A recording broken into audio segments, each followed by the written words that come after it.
Hello, my precious friends. I really hope that you are doing great. Welcome to our today's class. Now, today we want to prove a simple mathematical equation which states that 1 plus 1 can actually be equal to 1. So we want to prove or to show that.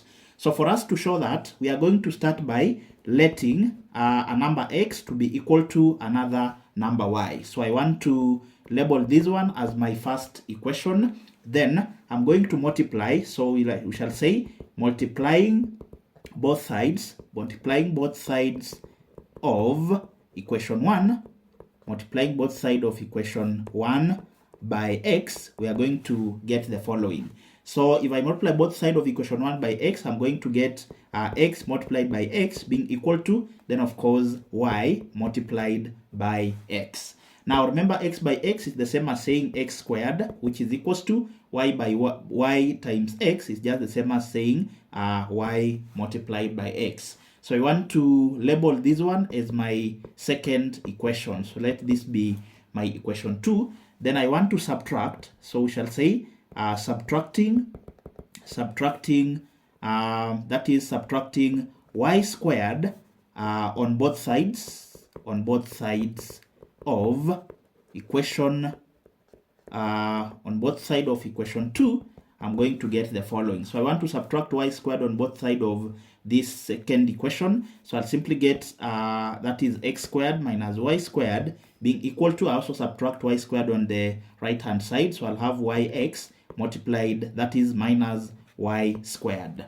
Then after that, you can say I have x squared minus y squared. So this is exactly what we call a difference of two squares. So this is the same as saying, so x squared minus y squared, if I apply the law of the principle of two squares, of the difference of two squares, I'm going to get this is the same as saying x plus y multiplied by x minus y, which is equals to, on the right hand side, you can see y is common, so I can factor it out. So I'll have y into x minus y. Now you can see x minus y is common on the right hand side and also on the left hand side. So I can decide to divide both sides by x minus y so that they cancel out. I also divide this side by x minus y. So x minus y, they'll cancel out. Also x minus y, they also cancel out. So I'm going to remain on the left hand side. I'm still remaining with, that is x plus y being equal to, on the right hand side, I only have y. But remember, so I want to label this one as my third equation. But remember, from equation 1, we had said that we are letting x to be equal to y. So we shall say since x is equals to y, that is from equation 1, it follows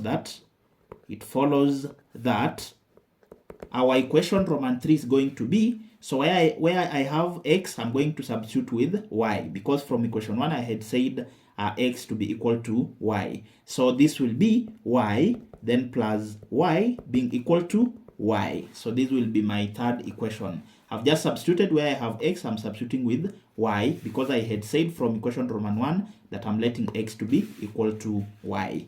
So this will be, of course, y plus y, I'm going to get 2y, which is equals to, of course, y. Now, y is common on both sides. I'm going to divide both sides by y, divided by y. So the y and y will cancel out. Of course, y into y1, y into y, that is 1 time. So this one simply means that I'm having 2 being equal to 1.